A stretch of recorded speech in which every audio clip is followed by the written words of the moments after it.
ಬಸವಣ್ಣನವರ ಹೆಸರಿನಲ್ಲಿ ಕೆಲಸ ಮಾಡುವಂಥ ಕೆಲವು ಮಠಾಧೀಶರು ವೀರಶೈವರೇ ಬೇರೆ, ಲಿಂಗಾಯತರೇ ಬೇರೆ, ಅವರಿಗೆ ಯಾವುದೇ ಸಂಬಂಧ ಇಲ್ಲ ಅನ್ನುವಂಥ ಕಂದಕವನ್ನು ಕೆಲವರು ಹುಟ್ಟು ಹಾಕ್ತಾ ಇದ್ದಾರೆ. ಇದು ನಿಜವಾಗಿ ಶಾಸ್ತ್ರದ ಪರಿಜ್ಞಾನ ಬೆಳೆದುಕೊಂಡು ಬಂದಂಥ ಪರಂಪರೆ, ಅದರ ತಿಳಿವು ಇಲ್ಲದ್ದಕ್ಕೆ, ಅರಿವು ಆದರ್ಶಗಳು ಇಲ್ಲದ್ದಕ್ಕೆ ಇಂಥ ಘಟನೆಗಳು ಸಮಾಜದಲ್ಲಿ ನಡೀತಾ ಇದ್ದಾವೆ. ವೀರಶೈವ ಧರ್ಮದ ಪಂಚಪೀಠಗಳು ಕೇವಲ ವೀರಶೈವ ಲಿಂಗಾಯತ ಸಮಾಜಕ್ಕಷ್ಟೇ ಅಲ್ಲ, ಎಲ್ಲ ಸಮಾಜ ಬಾಂಧವರಿಗೆ ಸಮನ್ವಯದ, ಸಾಮರಸ್ಯದ ಸಂದೇಶವನ್ನು ಈ ನಾಡಿಗೆ ಮುಟ್ಟಿಸಿದಂಥ ಕೀರ್ತಿ ಪಂಚಪೀಠಗಳಿಗೆ ಸಲ್ತಾ ಇದೆ. ಶ್ರೀಮದ್ ರಂಭಾಪುರಿ ವೀರ ಗಂಗಾಧರ ಜಗದ್ಗುರುಗಳು ಮಾನವ ಧರ್ಮಕ್ಕೆ ಜಯವಾಗಲಿ, ಧರ್ಮದಿಂದಲೇ ವಿಶ್ವಕ್ಕೆ ಶಾಂತಿ ಅನ್ನುವಂಥ ದೂರದರ್ಶಿತ್ವದ ಭಾವೈಕ್ಯತೆಯ ಸಂದೇಶವನ್ನು ಈ ನಾಡಿಗೆ ಅವರು ಕೊಟ್ಟರು. ಅವರು ಬರೆದಂಥ ಮಾನವ ಧರ್ಮ ಗೀತೆಯಲ್ಲಿ ರೇಣುಕರನ್ನು ಸ್ಮರಿಸಿ ಕೈ ಬಿಡ್ಬೋದಾಗಿತ್ತು. ಆದರೆ ಸರ್ವಧರ್ಮ ಸಮನ್ವಯ ಪರಮಾಚಾರ್ಯರಂಥ ಅವರು ರೇಣುಕ, ಶಂಕರ, ಮಧ್ವ, ರಾಮಾನುಜ, ಬುದ್ಧ, ಮಹಾವೀರ, ನಾನಕ, ಯೇಸು, ಕ್ರಿಸ್ತ ಪೈಗಂಬರರೊರೆದ ಸನಾತನ ಧರ್ಮಕ್ಕೆ ಜಯವಾಗಲಿ ಅನ್ನುವಂಥ ಮಾತನ್ನವರು ಹೇಳಿ, ಪ್ರಾಚೀನ ಆಚಾರ್ಯರ ಹೆಸರುಗಳೊಂದಿಗೆ ಜಾಗತಿಕ ಪ್ರವಾದಿಗಳ ಹೆಸರುಗಳನ್ನು ಸಂಯುಕ್ತಗೊಳಿಸಿ ಸಾಮರಸ್ಯ ಬೆಳೆಸಲಿಕ್ಕೆ ಶ್ರಮಿಸಿದ್ದನ್ನು ನಾವು ಯಾರೂ ಕೂಡ ಮರೀಲಿಕ್ಕಾಗೋದಿಲ್ಲ. ಮುಂದುವರೆದ ಅದೇ ಮಾನವ ಧರ್ಮಗೀತೆಯಲ್ಲಿ ಇನ್ನೊಂದು ಮಾತನ್ನು ಹೇಳಿದರು.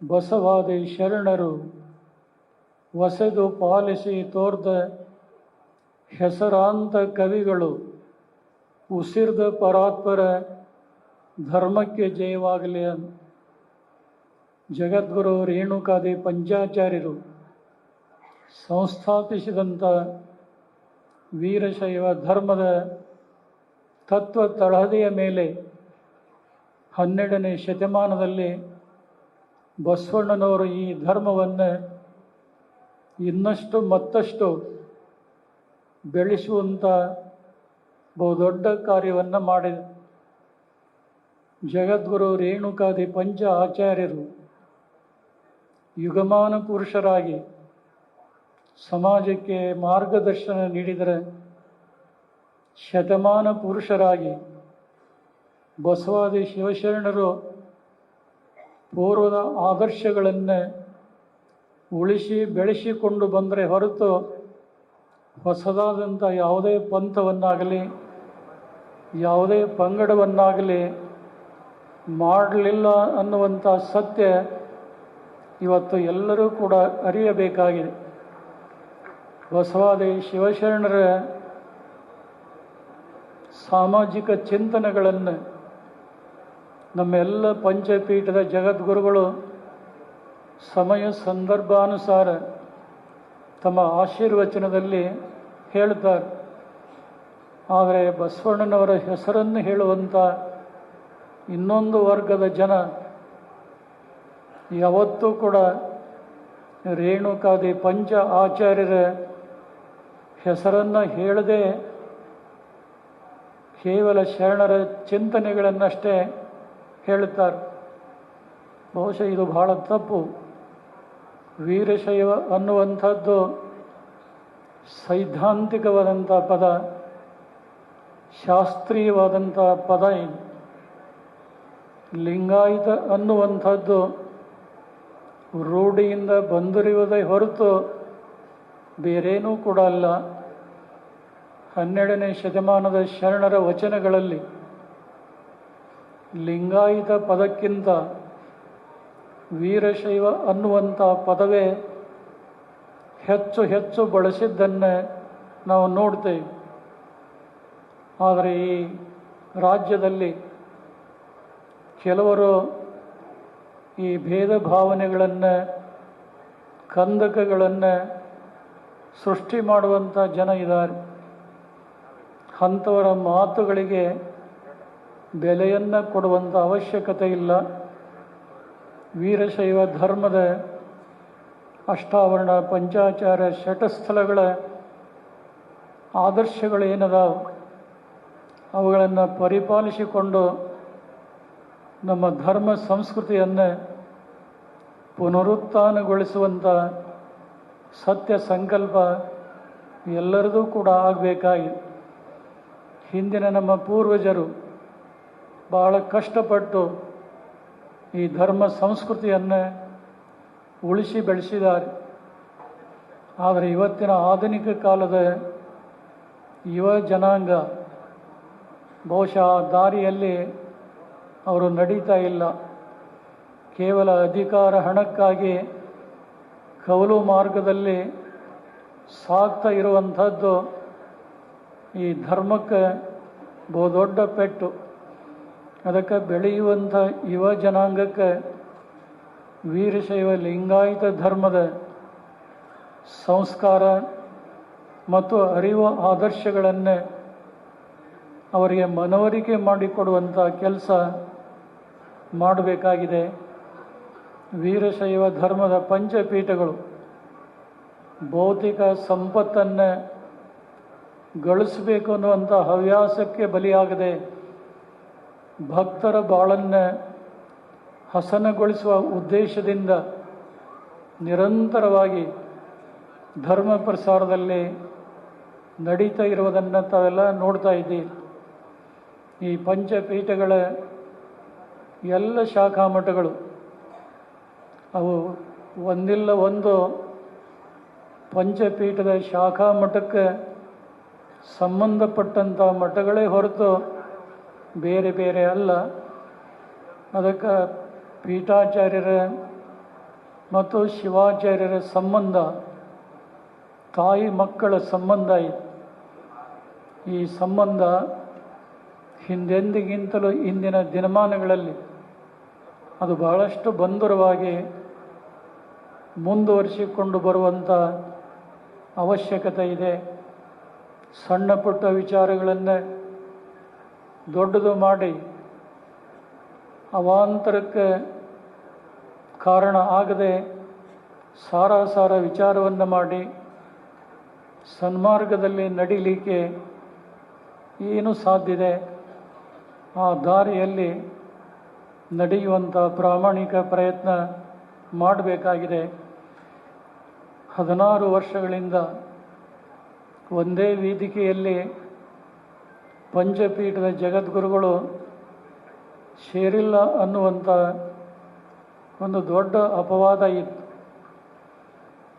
ಪೀಠಗಳಲ್ಲಿ ಯಾವಾಗಲೂ ಭಾವನಾತ್ಮಕವಾದಂಥ ಪವಿತ್ರ ಭಾವನೆ, ಸಂಬಂಧಗಳು ಇದ್ದೇ ಅದಾವೆ. ಆದರೆ ಕೆಲವು ಸಂದರ್ಭದಲ್ಲಿ ಕೆಲವು ಮಧ್ಯವರ್ತಿ ಜನರಿಂದ ಆ ಸಂಬಂಧಗಳಿಗೆ ಸ್ವಲ್ಪ ಮಂಕು ಕವಿದಿತ್ತು. ಈಗ ಆಕಾಶದಲ್ಲಿ ಬೆಳಗುವಂಥ ಸೂರ್ಯನಿಗೆ ಮೋಡಗಳು ಮುತ್ತಿಕ್ಕಿದಾಗ ಸೂರ್ಯ ಕಾಣೋದಿಲ್ಲ. ಹಾಗೆ ಕತ್ತಲೆ ಆವರಿಸಿದಾಗ ಪೀಠಗಳು ದೂರ ಇದ್ದಂಥ ಸಂದರ್ಭಗಳನ್ನು ತಾವು ಕಂಡಿದ್ದೀರಿ. ಅದಕ್ಕೆ ಹಲವಾರು ಆಂತರಿಕವಾದಂಥ ಸಮಸ್ಯೆಗಳಾಗಿರ್ಬೋದು, ಮನಸ್ಸಿನ ಮೇಲಾದಂಥ ಆಘಾತಗಳಾಗಿರ್ಬೋದು ಇರಬಹುದು. ಆದರೆ ಧರ್ಮ ದೃಷ್ಟಿಯಿಂದ, ಸಮಾಜದ ಹಿತದೃಷ್ಟಿಯಿಂದ ಪೀಠಗಳು ಒಂದಾಗಿ ಚೆಂದಾಗಿ ಹೆಜ್ಜೆ ಹಾಕಿದ್ದಾದರೆ ಈ ಪಂಚಪೀಠಗಳ ಹಿಂದೆ ಬಹುದೊಡ್ಡ ಸಮುದಾಯ ಶಕ್ತಿಯಾಗಿ ಇರ್ತಾ ಇದೆ ಅನ್ನೋದರಲ್ಲಿ ಯಾವುದೇ ಅನುಮಾನ ಇಲ್ಲವೇ ಇಲ್ಲ. ಏನೋ ಪರಮಪೂಜ್ಯ ಗಂಗಾಧರ ಜಗದ್ಗುರುಗಳವರ, ಲಿಂಗೈಕ್ಯ ಉಜ್ಜಯಿನಿ ಜಗದ್ಗುರುಗಳವರ ಪ್ರೇರೇಪಣೆ ಆಯಿತು ನಮಗೆ. ಹಿಂದಿನ ಕಾಲದಲ್ಲಿ ಶಿವಾನಂದ ಜಗದ್ಗುರುಗಳ ಪಾಂಡಿತ್ಯ ಪ್ರತಿಭೆ, ಉಜ್ಜಯಿನಿ ಲಿಂಗೈಕ್ಯ ಸಿದ್ಧಲಿಂಗ ಜಗದ್ಗುರುಗಳ ತಪಶಕ್ತಿ, ಪಂಡಿತ್ ಕಾಶಿನಾಥ ಶಾಸ್ತ್ರಿಗಳವರ ಕ್ರಿಯಾಶೀಲ ಬದುಕು ವೀರಶೈವ ಪಂಚಪೀಠಗಳಿಗೆ ಈ ಧರ್ಮಕ್ಕೆ ಒಂದು ಶ್ರೇಷ್ಠತೆಯನ್ನು ತಂದು ಕೊಟ್ಟಿದ್ದು ಇತಿಹಾಸದ ಪುಟದಿಂದ ನಾವು ತಿಳಿತಾ ಇದ್ದೇವೆ.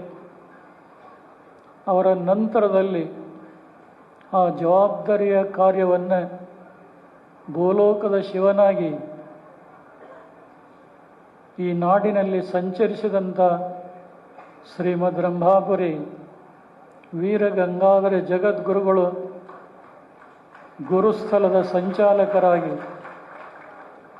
ಜಗದ್ಗುರು ಪಂಚಾಚಾರ್ಯರನ್ನು ಹಳ್ಳಿ ಹಳ್ಳಿಗೆ, ನಗರ ನಗರಕ್ಕೆ ಕರೆದುಕೊಂಡು ಹೋಗಿ ಜನಮಾನಸದಲ್ಲಿ ಎಂದೆಂದೂ ಮರೆಯದೇ ಇರುವಂಥ ಸ್ವಾಭಿಮಾನವನ್ನು ಬೆಳೆಸಿದಂಥ ಕೀರ್ತಿ ಪರಮ ಪೂಜ್ಯರಿಗೆ ಸಲ್ತಾ ಇದೆ. ಇವತ್ತು ಅಂಥ ಗುರುತುವರಂಥ ಜವಾಬ್ದಾರಿಯನ್ನು ಇಂದಿನ ಪಂಚಪೀಠಗಳಲ್ಲಿ ಒಬ್ಬ ಯಾರಾದರೂ ಜಗದ್ಗುರುಗಳು ವಹಿಸಿಕೊಂಡು ಈ ಧರ್ಮದ ರಥ ಎಳೆದರೆ ಉತ್ತಮವಾದಂಥ ರೀತಿಯಲ್ಲಿ ಸಮಾಜ ಕಟ್ಟಿ ಬೆಳೆಸಲಿಕ್ಕೆ ಸಾಧ್ಯವಾಗ್ತಾ ಇದೆ. ಈ ಒಂದು ಕಾರ್ಯಕ್ರಮದ ಪ್ರೇರೇಪಣೆಗೆ ಡಾಕ್ಟರ್ ಶಾಮನೂರು ಶಿವಶಂಕರಪ್ಪನವರು ಕಾರಣ ಅಂತ ಹೇಳಿದರೆ ತಪ್ಪಾಗಲಾರದು. ಮೇ 2ನೇ ತಾರೀಕಿಗೆ ಅವರ ಮನೆಯಲ್ಲಿ ಪೂಜೆ ಇದ್ದಾಗ ದೇವರ ಮನೆಯಲ್ಲಿ ನಮ್ಮ ಪಾದವನ್ನು ಮೇಲೆ ಎತ್ತಿ ತಮ್ಮ ತಲೆಯ ಮೇಲೆ ಇಟ್ಕೊಂಡು ಪ್ರಾರ್ಥನೆ ಮಾಡಿದೆ. ಬುದ್ಧಿ ಸಮಾಜಕ್ಕೆ ಮಾರ್ಗದರ್ಶನ ನೀಡಬೇಕಾದಂಥ ಪೀಠಗಳು ಒಬ್ಬರಿಗೊಬ್ಬರು ದೂರ ಆದರೆ ನಮ್ಮ ವೀರಶೈವ ಲಿಂಗಾಯತ ಸಮಾಜದ ಗತಿ ಏನು? ಅದಕ್ಕೆ ನೀವೆಲ್ಲ ಒಂದಾಗಿ ಮುಂದಿನ ಕೆಲಸ ನಾವು ಮಾಡ್ತೇವೆ ಅನ್ನುವಂಥ ಭರವಸೆಯ ಮಾತನ್ನು ಹೇಳಿ ಅದು ಜಗತ್ತೊಳವರ ಮನಸ್ಸಿನ ಮೇಲೆ ಬಹಳ ಪರಿಣಾಮ ಆಯಿತು. ಬಹುಶಃ ಹಿಂದೆ ವೀರಶೈವ ಧರ್ಮದಿಂದ ಲಿಂಗಾಯತವನ್ನು ಒಡೆಯುವಂಥ ಸಂದರ್ಭ ಬಂದಾಗ ಶಾಮನೂರು ಶಿವಶಂಕರಪ್ಪನವರು ವೀರಶೈವ ಲಿಂಗಾಯತ ಎರಡೂ ಒಂದೇ ಅನ್ನುವಂಥ ಗಟ್ಟಿ ಧ್ವನಿಯನ್ನು ಎತ್ತಿದರು. ಆ ಸಂದರ್ಭದಲ್ಲಿ ಇಂದು ಈ ಸಮಾರಂಭದಲ್ಲಿ ಪಾಲ್ಗೊಂಡಂಥ BS ಯಡಿಯೂರಪ್ಪನವರು ಮಹಾಸಭೆ ಯಾವ ನಿರ್ಣಯಗಳನ್ನು ಕೈಗೊಳ್ತಾ ಇದೆ ಅದಕ್ಕೆ ನಮ್ಮ ಸಂಪೂರ್ಣವಾದಂಥ ಸಹಕಾರ ಇದೆ ಅಂತ ಗಟ್ಟಿಯಾಗಿ ಹೇಳಿದವರು BS ಯಡಿಯೂರಪ್ಪನವರು. ಬಹುಶಃ ಅವರು ಈ ನಾಡಿಗೆ ಯಾರೂ ಮಾಡದೇ ಇರುವಂಥ ಬಹುದೊಡ್ಡ ಕೊಡುಗೆಯನ್ನು ಅವರು ಕೊಟ್ಟರು. ಈ ರಾಜ್ಯದ ಇತಿಹಾಸದಲ್ಲಿ 4 ಸಲ ಈ ರಾಜ್ಯದ ಮುಖ್ಯಮಂತ್ರಿಗಳಾದರು.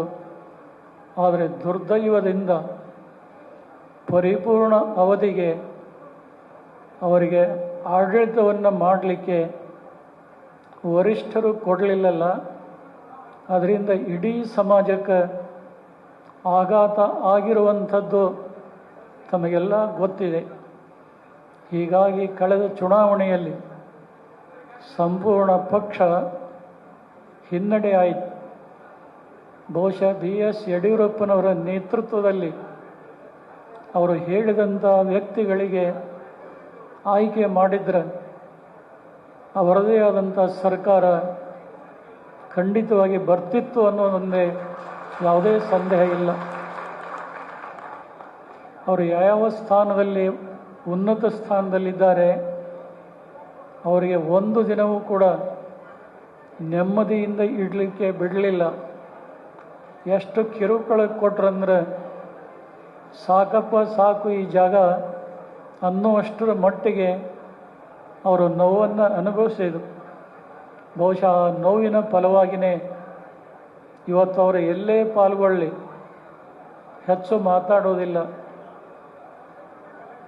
ಬಹಳ ಮೌನವಾಗಿ ಹೇಳಬೇಕಾದಂಥ 4 ಮಾತುಗಳನ್ನು ಅವರು ನಿಮ್ಮೆಲ್ಲರ ಜೊತೆಗೆ ಹಂಚಿಕೊಳ್ತಾ ಇದ್ದಾರೆ.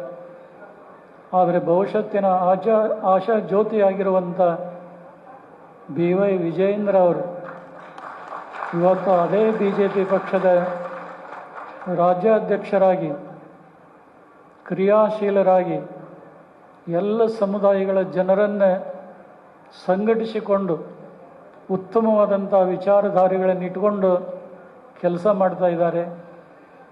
ಬಹುಶಃ ಮುಂದೊಂದು ದಿನ ರಾಜಕೀಯ ಕ್ಷೇತ್ರದಲ್ಲಿ ಅವರ ಜೀವನ ಉಜ್ವಲ ಆಗುವುದರಲ್ಲಿ ಯಾವುದೇ ಅನುಮಾನ ಇಲ್ಲ ಅನ್ನುವಂಥ ಮತ್ತೊಂದು ಮಾತನ್ನು ಹೇಳಲಿಕ್ಕೆ ಮರೆಯೋದಿಲ್ಲ. ಏನು ರಂಭಾಪುರಿ ಜಗದೊಳ ಮನದಾಳದ ಒಂದು ಭಿನ್ನವನ್ನು ಪ್ರಾರ್ಥನೆಯನ್ನು ಸಮಾನ ಪೀಠಗಳಿಗೆ ಪ್ರಾರ್ಥಿಸಿಕೊಂಡಾಗ ತಮ್ಮ ಎಲ್ಲ ವೈಯಕ್ತಿಕ ಕೆಲಸ ಕಾರ್ಯಗಳನ್ನು ಬದಿಗಿರಿಸಿ ಈ ದಾವಣಗೆರೆಯ ಶೃಂಗ ಸಮ್ಮೇಳನಕ್ಕೆ ಏನು ದಯಮಾಡಿಸಿದ್ದಾರೆ ಅಂತ ದಯಮಾಡಿಸಿದಂಥ ಎಲ್ಲ ಪರಮಾಚಾರ್ಯರಿಗೆ ನಿಮ್ಮೆಲ್ಲರ ಪರವಾಗಿ ಗಣ್ಯರ ಪರವಾಗಿ ಅವರಿಗೆ ಕೃತಜ್ಞತೆಯನ್ನು ಈ ಸಂದರ್ಭದಲ್ಲಿ ಸಲ್ಲಿಸ್ತಾ ಇದ್ದೇವೆ. ವೀರಶೈವ ಧರ್ಮಕ್ಕೆ ಶಿವಾಚಾರ್ಯರ ಬಳಗ ಅಂದರೆ ಸೈನಿಕರು ಇದ್ದ ಹಾಗೆ. ಇವತ್ತು ಸಿಂಹದ ಓಪಾದಿಯಲ್ಲಿ ಧರ್ಮಪೀಠಗಳು ಇದ್ದರೆ ಸಿಂಹದ ಮರಿಗಳಾಗಿ ನಮ್ಮ ವೀರಶೈವ ಧರ್ಮ ಸಂಸ್ಕೃತಿಯನ್ನು ಸಂವರ್ಧಿಸುವಂಥ ಶಕ್ತಿ ನಮ್ಮೆಲ್ಲ ಪಟ್ಟಾಧ್ಯಕ್ಷರಿಗಿದೆ. ಆ ಪಟ್ಟಾಧ್ಯಕ್ಷರು ಕೂಡ ರಚನಾತ್ಮಕವಾದಂಥ ಕ್ರಮಬದ್ಧತೆಯಲ್ಲಿ ನಮ್ಮ ಆದರ್ಶ ಪರಂಪರೆಯನ್ನು ಮೈಗೂಡಿಸಿಕೊಂಡು ಕೆಲಸ ಮಾಡಿದರೆ ಅಸಾಧ್ಯ ಅನ್ನುವಂಥದ್ದು ಯಾವುದೂ ಕೂಡ ಇಲ್ಲ. ನಾವು ಈ ಸಮಾರಂಭದ ಒಂದು ಪವಿತ್ರ ವೇದಿಕೆಯಿಂದ ಪಂಚಪೀಠಾಧೀಶ್ವರಲ್ಲಿ ಸದ್ಯಕ್ಕೆ ಶ್ರೀಮದ್ ಕಾಶಿ ಜಗದ್ಗುರು ಡಾಕ್ಟರ್ ಚಂದ್ರಶೇಖರ ಶಿವಾಚಾರ್ಯ ಭಗವತ್ಪಾದರು ವಯಸ್ಸಿನಿಂದಲೂ ಹಿರಿಯರು, ಪಾಂಡಿತ್ಯದಿಂದಲೂ ಹೆಚ್ಚಿನ ಬಲವುಳ್ಳಂಥವರು. ಇವತ್ತು ಪಂಚಪೀಠಗಳ ಒಂದು ಸಂಚಾಲಕತ್ವವನ್ನು ವಹಿಸಿಕೊಂಡು ಮಾರ್ಗದರ್ಶನ ನೀಡಿದರೆ ಬಹುಶಃ ಈ ಧರ್ಮಕ್ಕೆ ಇನ್ನಷ್ಟು ಉಜ್ವಲ ಭವಿಷ್ಯ ಇದೆ ಅಂತ ನಾವು ಭಾವಿಸ್ತಾ ಇದ್ದೇವೆ. ಬಹುಶಃ ಕಾಶಿ ಜಗದೊಳಾಗಲಿ, ಶ್ರೀಶೈಲ ಜಗದೊಳಾಗಲಿ, ಉಜ್ಜಯಿನಿ ಜಗದೊಳಾಗಲಿ ಅಂಥ ಜವಾಬ್ದಾರಿಯ ಕೆಲವು ಮಾತುಗಳನ್ನು ರಂಭಾಪುರಿ ಜಗದೊಳನ ಮೇಲೆ ಹೊರಿಸಿದರು. ಅವರು ಹೊರಿಸಿದ್ದು ನಾವು ಸಂತೋಷ ಪಡ್ತೇವೆ. ಆದರೆ ಹೊರಿಸಿದಂಥ ಈ ಹೊರೆ ಒಬ್ಬರ ಮೇಲೇ ಬೇಡ, ಸಮಾನವಾಗಿ ಜವಾಬ್ದಾರಿ ಹೊತ್ತು ನಾವೆಲ್ಲ ಕೆಲಸ ಮಾಡಿದರೆ ಜನರು ಏನು ಅಸಾಧ್ಯ ಅಂತ ತಿಳ್ಕೊಂಡಿದ್ದಾರೆ ಅದನ್ನು ಸಾಧ್ಯ ಮಾಡಿ ತೋರಿಸ್ತೇವೆ ಅನ್ನುವಂಥ ಮಾತನ್ನು ಈ ಸಂದರ್ಭದಲ್ಲಿ ಹೇಳಬೇಕಾಗ್ತಾ ಇದೆ. ಬೇರೆ ಮಠಗಳಿಗಿರುವಷ್ಟು ರಾಜಕೀಯ ಪ್ರಾತಿನಿಧ್ಯ ವೀರಶೈವ ಪಂಚಪೀಠಗಳಿಗೆ ಇಲ್ಲ. ಯಾರು ಇವತ್ತು ನಮ್ಮ ನಾಯಕರನ್ನು ಮುತ್ಸದ್ದಿಗಳನ್ನು ಟೀಕೆ ಟಿಪ್ಪಣಿಗಳನ್ನು ಮಾಡ್ತಾರಲ್ಲ, ಅಂಥ ಮಠಗಳಿಗೆ ಸಿಗುವಷ್ಟು ರಾಜಕೀಯ ಪ್ರೋತ್ಸಾಹ ನಿಜವಾದ ಧರ್ಮಪೀಠಗಳಿಗೆ ಭಕ್ತರ ಮೇಲೆ ಕಳಕಳಿಯಿಂದ ಕಾರ್ಯ ಮಾಡುವಂಥ ಪೀಠಗಳ ಮೇಲೆ ಲಕ್ಷ್ಯ ಇಲ್ಲ. ಒಂದು 4ನೇ ಭಾಗ ರೂಪಾಯಿದಲ್ಲಿ 4ನೇ ಭಾಗ ನಮ್ಮ ಸಮಾಜದ ರಾಜಕಾರಣಿಗಳು ಮೂಲ ಧರ್ಮಪೀಠಗಳ ಕಡೆಗೆ ಲಕ್ಷ್ಯ ಕೊಟ್ಟರೆ ಏನೆಲ್ಲವನ್ನು ಮಾಡಲಿಕ್ಕೆ ಸಾಧ್ಯತೆ ಅನ್ನೋದನ್ನು ಹೇಳಲಿಕ್ಕೆ ಮರೆಯೋದಿಲ್ಲ. ಇವತ್ತು ಹುನಗುಂದ ಕ್ಷೇತ್ರದ ಶಾಸಕರು, ಮೇಲಾಗಿ ವೀರಶೈವ ಲಿಂಗಾಯತ ಅಭಿವೃದ್ಧಿ ನಿಗಮ ಯಡಿಯೂರಪ್ಪನವರ ಕಾಲದಲ್ಲಿ ಆ ನಿಗಮವನ್ನು ಹುಟ್ಟು ಹಾಕಿ 500 ಕೋಟಿ ರೂಪಾಯಿ ಮೀಸಲಿಟ್ಟಿದ್ದು. ಆದರೆ ಅವರು ಆ ಸ್ಥಾನ ಬಿಟ್ಟ ನಂತರದಲ್ಲಿ ಕೊಟ್ಟಂಥ ಹಣವನ್ನು ಕಿತ್ತುಕೊಂಡ್ರು. ಅಷ್ಟು ಕೊಡಲಿಲ್ಲ, ಕಮ್ಮಿ ಮಾಡಿದರು. ಮತ್ತು ಹಿಂದಿನ ಸರ್ಕಾರ ಕೊಟ್ಟಂಥ ಅನುದಾನ ಎಲ್ಲ ಬಂದ್ ಮಾಡಿದ್ರು. ಹೋಗಲಿ, ಅದು ಬೇಡ ನಮಗೆ. ಇವತ್ತು ಅದೇ ವೀರಶೈವ ಅಭಿವೃದ್ಧಿ ನಿಗಮದ ಅಧ್ಯಕ್ಷರಾಗಿ ವಿಜಯಾನಂದ ಕಾಶ್ಯಪ್ನವರು ಈ ಸಮಾರಂಭದಲ್ಲಿ ಪಾಲ್ಗೊಂಡು ಬೀಜ ಮಾತುಗಳನ್ನು ಮಾತನಾಡಿದ್ದಾರೆ. ಬಹುಶಃ ಅವರ ತಂದೆ SR ಕಾಶ್ಯಪ್ನವರು ಸಣ್ಣ ಕೈಗಾರಿಕೆ ಸಚಿವರಾಗಿದ್ದರು. ಕೂಡಲ ಸಂಗಮದ ಇತಿಹಾಸದಲ್ಲಿ ಹಿಂದೆಂದೂ ಪಂಚಪೀಠದ ಜಗದ್ಗುರುಗಳು ಅಲ್ಲಿ ದಯಮಾಡಿಸಿದ್ದಿಲ್ಲ.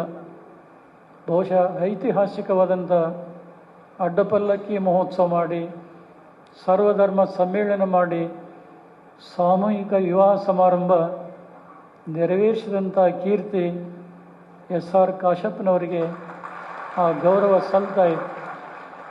ಇವತ್ತು ಅದೇ ಅವರ ದಿಟ್ಟತನ ವಿಜಯಾನಂದ ಕಾಶ್ಯಪ್ನವರಲ್ಲಿಯೂ ಕೂಡ ಇದೆ. ಅವರು ಇವತ್ತು ಈ ಸಮಾರಂಭದಲ್ಲಿ ಮಾತನಾಡಿದಂಥ ಮಾತುಗಳು, ಪಂಚಪೀಠಗಳ ಮೇಲಿಟ್ಟಿರುವಂಥ ಅಭಿಮಾನ, ಶ್ರದ್ಧೆ ಯಾವುದೇ ಶಬ್ದದಿಂದ ವರ್ಣನೆಯನ್ನು ಮಾಡಲಿಕ್ಕಾಗೋದಿಲ್ಲ. ಏನೋ ಅವರು ಕೂಡಲ ಸಂಗಮದಲ್ಲಿ ಮತ್ತೊಮ್ಮೆ ಪಂಚಪೀಠಾಧೀಶ್ವರನ್ನು ದಯಮಾಡಿಸಿಕೊಂಡು ಒಂದು ಬೃಹತ್ ಸಮಾರಂಭ ಮಾಡಬೇಕು ಅಂತ ಇಚ್ಛಪಟ್ಟಾರಲ್ಲ, ಆ ಇಚ್ಛಾ ನಮ್ಮೆಲ್ಲ ಪರಮಾಚಾರ್ಯರು ಮನ್ನಿಸಿ ಒಂದು ಸೂಕ್ತವಾದಂಥ ಸಮಯವನ್ನು ಕಲ್ಪಿಸಿ ಕೊಡ್ತೇವೆ ಅನ್ನುವಂಥ ಭರವಸೆಯನ್ನು ಅವರಿಗೆ ನಾವು ಹೇಳ್ತೇವೆ. ಮತ್ತು ಕಲಬುರಗಿಯಿಂದ ಬಂದಂಥ ಕಡಗಂಚಿಯ ಶ್ರೀ ವೀರಭದ್ರ ಶಿವಾಚಾರ್ಯ ಸ್ವಾಮಿಗಳು ಕಲಬುರಗಿಯಲ್ಲಿ ಮತ್ತು ರಾಯಚೂರಿನಲ್ಲಿ, ಆಂಧ್ರದಲ್ಲಿ ಜಗದ್ಗುರು ಪಂಚಪೀಠಾಧೀಶ್ವರರ ಒಂದು ಶುಭಾಗಮನ ನಾವು ಮಾಡ್ಕೊತೇವೆ ಅನ್ನುವಂಥ ಮಾತುಗಳನ್ನು ಏನು ಹೇಳಿದರು, ಇದೇ ರೀತಿ ನಾಡಿನ ಉದ್ದಗಲಕ್ಕೂ ಇರುವಂಥ ಧರ್ಮಾಭಿಮಾನಿಗಳು ಪಂಚಪೀಠದ ಜಗದ್ಗುರುಗಳನ್ನು ಒಂದೇ ವೇದಿಕೆಯಲ್ಲಿ ಕಂಡು ಆಶೀರ್ವಾದ ಪಡ್ಕೊಂಡ್ರೆ ಪರಶಿವನ ಅನುಗ್ರಹ ಆಶೀರ್ವಾದ ಪಡೆದಂಥ ಧನ್ಯತೆ ಭಾವ ಭಕ್ತ ಸಮುದಾಯದಲ್ಲಿದೆ. ಅದು ಮುಂದಿನ ದಿನಗಳಲ್ಲಿ ಸಾಕಾರಗೊಳ್ಳುವುದರಲ್ಲಿ ಯಾವುದೇ ಸಂದೇಹ ಇಲ್ಲ ಅನ್ನುವಂಥ ಮಾತನ್ನು ಹೇಳಿ, ಕೇದಾರ ಜಗದಳು ತಮ್ಮ ಸಂದೇಶ ಮೊದಲೇ ಕೊಟ್ಟು ಅವರು ಪೂರ್ವ ನಿಗದಿಯಾದಂಥ ಕಾರ್ಯಕ್ರಮ ಇರುವುದರಿಂದ, ಸ್ವಲ್ಪ ದಿನಗಳಲ್ಲಿ ಶ್ರಾವಣ ಅನುಷ್ಠಾನ ಇರುವುದರಿಂದ ಅವರು ಇಲ್ಲಿಂದ ನಿರ್ಗಮಿಸಿದರು. ಆದರೆ ಮುಂದೆ ಮತ್ತೆ ನಡೆದಂಥ ಸಭೆ ಸಮಾರಂಭಗಳಲ್ಲಿ ಉಜ್ಜಯಿನಿ ಜಗದ್ಗುರುವರು ಅಲ್ಲಿಗೆ ಹೋಗಿ ಏನು ಮಾತನಾಡಿದರೂ ಅದು ಅವರ ಅಂತರಾತ್ಮಕ್ಕೆ ಗೊತ್ತಿದೆ.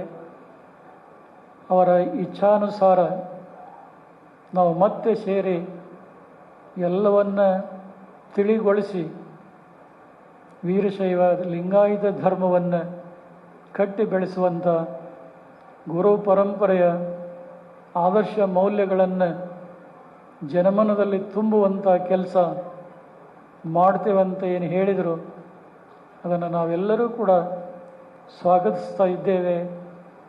ಮತ್ತು ಈ ದಾವಣಗೆರೆಯ ಶೃಂಗ ಸಮ್ಮೇಳನಕ್ಕೆ ಜಗದೀಶ್ ಶೆಟ್ಟರ್ ಅವರು, ಶಂಕರ ಬಿದರಿ ಅವರು, BY ವಿಜಯೇಂದ್ರ ಅವರು ಮತ್ತು ವಿಜಯಾನಂದ ಕಾಶ್ಯಪ್ನವರು, ರೇಣುಕಾಚಾರ್ಯ ಅವರು, ಇವರೆಲ್ಲರೂ ಕೂಡ ಆಗಮಿಸಿ ಈ ಸಮಾರಂಭಕ್ಕೊಂದು ವಿಶೇಷವಾದಂಥ ಮೆರಗನ್ನು ತಂದು ಕೊಟ್ಟಿದ್ದಾರೆ. ಬಹುಶಃ BS ಯಡಿಯೂರಪ್ಪನವರು ಅವರು ಅಧಿಕಾರದಲ್ಲಿ ಇರಲಿ ಇಲ್ಲದೇ ಇರಲಿ, ವಿಧಾನ ಪರಿಷತ್ತಿನ ಸದಸ್ಯರಿಂದ ಹಿಡಿದು ಅವರು ಶಾಸಕರಾಗಿದ್ದಾಗ, ಉಪಮುಖ್ಯಮಂತ್ರಿಗಳಾಗಿದ್ದಾಗ, ಸಂಸದರಾಗಿದ್ದಾಗ, ಮತ್ತು ರಾಜ್ಯದ ಮುಖ್ಯಮಂತ್ರಿಗಳಾಗಿದ್ದಾಗ ರಂಭಾಪುರಿ ಜಗದೊಳವರಾಗಲಿ, ಪಂಚಪೀಠದ ಜಗದ್ಗುರುಗಳ ಒಂದು ಕರೆ ಬಂತು ಅಂದರೆ ಆ ಸಮಾರಂಭಕ್ಕೆ ಒಪ್ಪಿಕೊಂಡು ಸಮಾರಂಭಕ್ಕೆ ಬರುವುದಷ್ಟೇ ಅಲ್ಲ, ಸಮಾರಂಭ ಮುಗಿಯುವ ತನಕ ಕುಳಿತುಕೊಳ್ಳುವಂಥ ಒಬ್ಬ ರಾಜಕಾರಣಿ ಯಾರಾದರೂ ಇದ್ದರೆ ಅವರು ಬಿ ಎಸ್ ಯಡಿಯೂರಪ್ಪನವರು. ಈ ವಯಸ್ಸಿನಲ್ಲೂ ಕೂಡ ಅವರು ಕುಂತು ಎಲ್ಲ ಜಗತ್ತೊಳವರ ಅನಿಸಿಕೆಗಳನ್ನು ತಿಳ್ಕೊಂಡು ಹರ್ಷ ಪಡ್ತಾ ಇದ್ದಾರೆ. ಕೇವಲ ಇದು ಸಂತೋಷ ಪಡುವಂಥ ಸಮಾರಂಭ ಅಲ್ಲ, ನಾವು ನೀವೆಲ್ಲ ಆತ್ಮಾವಲೋಕನ ಮಾಡಿಕೊಂಡು ಹಿಂದೆ ನಡೆದಂಥ ಘಟನೆಗಳು ಏನಾದರೂ ಆಗಿ ಹೋಗಿರಲಿ, ಮುಂದೆ ಹಾಗೆ ಆಗದಂತೆ ಎಚ್ಚರಿಕೆ ವಹಿಸಿ ಸಮಾಜವನ್ನು ಧರ್ಮವನ್ನು ಕಟ್ಟಿ ಬೆಳೆಸುವಂಥ ಸಂಕಲ್ಪ ಎಲ್ಲರದು. ಆದರೆ ಈ ಶೃಂಗ ಸಮ್ಮೇಳನ ಮಾಡಿದ್ದು ಕೂಡ ಸಾರ್ಥಕಗೊಳ್ತಾ ಇದೆ ಅನ್ನುವಂಥ ಮಾತನ್ನು ಇಲ್ಲಿ ಪ್ರಸ್ತಾಪಿಸಿ, ಇಲ್ಲಿ ಇರ್ತಕ್ಕಂಥ ದಾವಣಗೆರೆ ನಗರದ ಪತ್ರಿಕಾ ಪ್ರತಿನಿಧಿಗಳಾಗಲಿ, ದೃಶ್ಯ ಮಾಧ್ಯಮದವರಾಗಲಿ ಇಲ್ಲಿ ಪ್ರಸಾರಪಡಿಸುವಷ್ಟು ಬೇರೆ ಕಡೆ ನಾವು ಎಲ್ಲಿಯೂ ಕೂಡ ಕಾಣೋದಿಲ್ಲ. ಈಗಾಗಲೇ ದೂರದರ್ಶನದವರು ಇಲ್ಲಿ ನಡೆದಂಥ ಕಾರ್ಯಕ್ರಮದ ನೇರವಾದಂಥ ಪ್ರಸಾರ ಎಲ್ಲ ಟಿ ವಿಗಳಲ್ಲಿ ಪ್ರಸಾರ ಆಗ್ತಾ ಇದೆ. ಬಹುಶಃ ಲಕ್ಷಾಂತರ ಜನ ನೋಡಿ ಖುಷಿ ಪಡ್ತಾ ಇದ್ದಾರೆ. ಎಷ್ಟೋ ಸಂದೇಶಗಳು ಬರ್ತಾ ಇದ್ದಾವೆ. ಮತ್ತು ಪತ್ರಿಕಾ ಪ್ರತಿನಿಧಿಗಳು ಕೂಡ ಹೇಳಿದಂಥ ಎಲ್ಲ ನಾಯಕರ ವಿಚಾರಗಳನ್ನು, ಜಗದೊಳಗೆ ಕೊಟ್ಟಂಥ ಸಂದೇಶಗಳನ್ನು ಭಾಳಷ್ಟು ಅರ್ಥಪೂರ್ಣವಾಗಿ ಯಾರ ಮನಸ್ಸಿಗೂ ನೋವಾಗದೆ, ಸತ್ಯವನ್ನು ಮರೆಮಾಚದೆ, ಸಂಘಟನೆ ಸಾಮರಸ್ಯವನ್ನು ಗಮನದಲ್ಲಿಟ್ಟುಕೊಂಡು ಆ ಎಲ್ಲ ಸಂದೇಶವನ್ನು ಈ ನಾಡಿನ ಜನತೆಗೆ ಮುಟ್ಟಿಸ್ತಾರೋ ಅನ್ನೋದರಲ್ಲಿ ಯಾವುದೇ ಸಂದೇಹ ಇಲ್ಲ. ತೋಟಗಾರಿಕೆ, ಗಣಿ ಮತ್ತು ಭೂವಿಜ್ಞಾನ ಸಚಿವರಾದಂಥ ಎಸ್ ಮಲ್ಲಿಕಾರ್ಜುನ ಅವರು ಮತ್ತು ಅವರ ಧರ್ಮಪತ್ನಿ ಸಂಸದೆ ಡಾಕ್ಟರ್ ಪ್ರಭಾ ಮಲ್ಲಿಕಾರ್ಜುನ ಅವರು ಈ ಕಾರ್ಯಕ್ರಮದ ಯಶಸ್ವಿಗೆ ಬಹಳ ಶ್ರಮವಹಿಸಿ ಕೆಲಸ ಮಾಡಿದ್ದಾರೆ. ಬಹುಶಃ ಎಲ್ಲ ದಿನಪತ್ರಿಕೆಗಳಲ್ಲಿ ಒಬ್ಬ ವ್ಯಕ್ತಿ ಜಾಹೀರಾತು ಕೊಟ್ಟು ಇಡೀ ಕರ್ನಾಟಕದ ಜನ ನೋಡುವಂಥ ಕೆಲಸ ಮಾಡಿದ್ದಾರೆ. ಬಹುಶಃ ಅದೆಲ್ಲ ಜವಾಬ್ದಾರಿ ಅವ್ರು ಹೊತ್ತು ಹಿಂದೆಂದೂ ಇಷ್ಟು ಜಾಹೀರಾತು ಕೊಟ್ಟು ಪ್ರಸಾರ ಮಾಡಿದಂಥ ಸಂದರ್ಭಗಳನ್ನು ನಾವು ಕಂಡಿದ್ದಿಲ್ಲ. ಆದರೆ ಎಲ್ಲ ಪತ್ರಿಕೆಗಳಲ್ಲಿ ಜಾಹೀರಾತು ಮತ್ತು ಸುದ್ದಿನೂ ಕೂಡ ವಿಶೇಷವಾಗಿ ವರದಿ ತಲೆಬರದ ಮೂಲಕ ಈ ನಾಡಿಗೆ ಮುಟ್ಟಿಸಿದಂಥ ಶ್ರೇಯಸ್ಸು ಕೂಡ ನಮ್ಮ ಮಾಧ್ಯಮ ಬಳಗಕ್ಕೆ ಸಲ್ತಾ ಇದೆ ಅನ್ನುವಂಥ ಮಾತನ್ನು ಈ ಸಂದರ್ಭದಲ್ಲಿ ಹೇಳಿ